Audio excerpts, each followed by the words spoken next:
MU2L8, AAGPBL Primary Source Reading. Directions. Below is an interview with Lou Erickson, an AAGPBL player. Read the interview and answer the questions throughout the reading.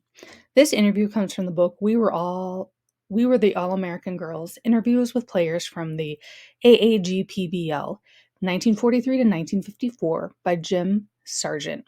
Note, all of the text in red text are the questions that the interviewer asks. All of the text in green is Lou's response to the interview questions.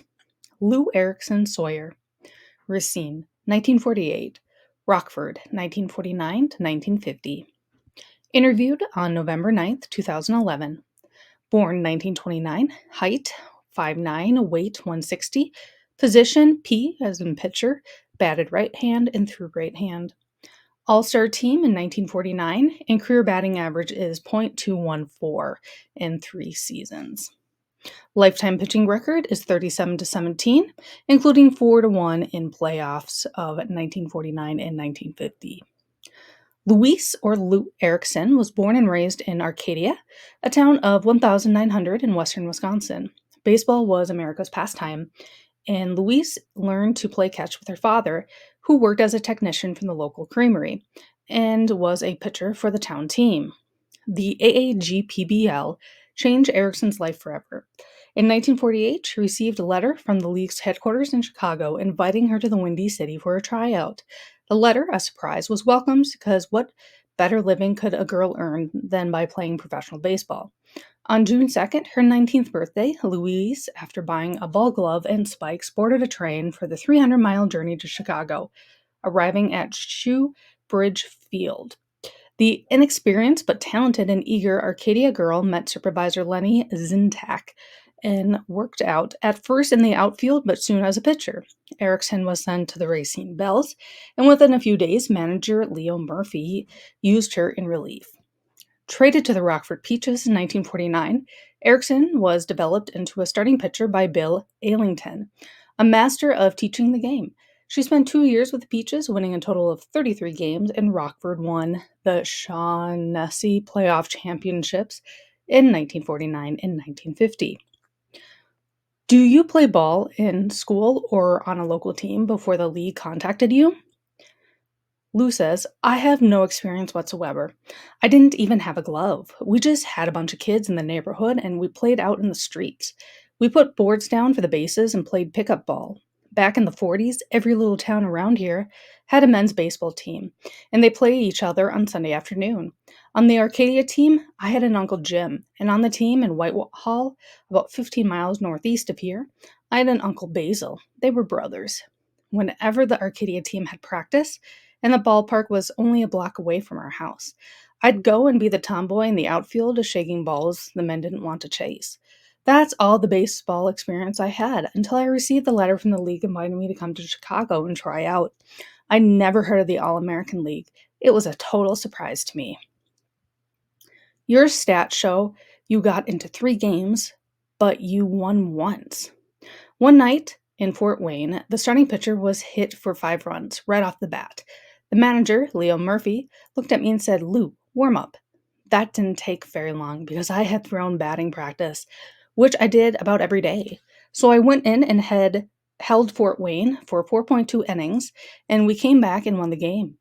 I had a clipping too, so that was my second win at that point, and the first win came in the exhibition in Chicago. After the season, Rockford picked me up, and in spring training, Bill Ailington said, I'm going to make you a starting pitcher out of you. That's the rest of the story. And it turned out pretty good because the Peaches won championships both years. Counting the playoffs, I was 19-6 in 1949, and I was 17-11 in 1950. I got 2 full scrapbooks from cover to cover, and I never put a clipping in either one. My mother and my brother in the military put those books together, and when I came home at the end of the season, I had a full scrapbook for each year. I never looked at those scrapbooks until the movie came out in 1992.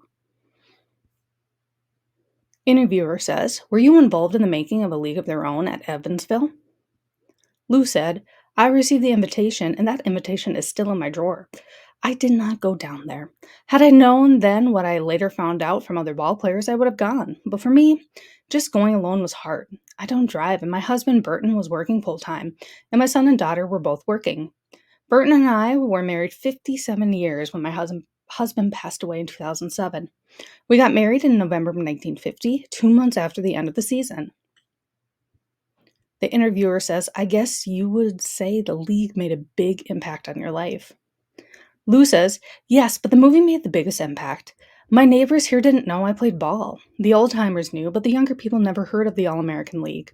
When the movie came out, I started getting phone calls.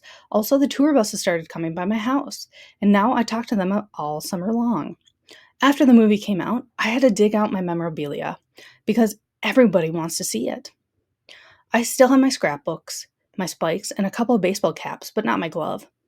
When Lois Florich and I quit after the 1950 season, she gave me her glove and I gave her mine because we weren't coming back.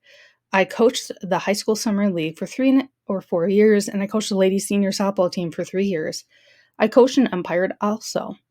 I used to put my duffel bag with my glove and spikes and stuff on the bench when I was umping, and somebody stole the glove. So Lois's glove is gone, and Lois has passed away. Someone from Rockford searched it out and found that my glove was sold at a garage sale. I'll bet that glove is still being used today. The league was the best 3 years of my life, and I'll never forget those years. The hot, muggy days we had in the summer remind me of the one memorable experience at Fort Wayne, Indiana in the summer of 1949. We were riding the bus to the ballpark from the hotel, and we went past one of those signs that had the temperature outside gauge, and it said 90 degrees. Guess whose turn it was to pitch? The game went 16 innings in Fort Wayne's Maxie Klein, and I both pitched the whole 16 innings, and we won. You think we threw only 100 pitches? I thought I was going to die, but I didn't. Bill Ailington was trying to find a way to tie a towel on me so I could keep my pitching hand dry. Everything on me was wet. Even my socks and shoes were wet. There's no way you can legally have a towel out there, but I got into a lot of dirt. Poor Maxie, she went all the way too. I pitched a couple of 14-inning games, and that's as far as I wanted to go. The 16-inning games was a doubleheader in our league, 7 innings in the opener and 9 in the late game. But those years were the best things that ever happened to me.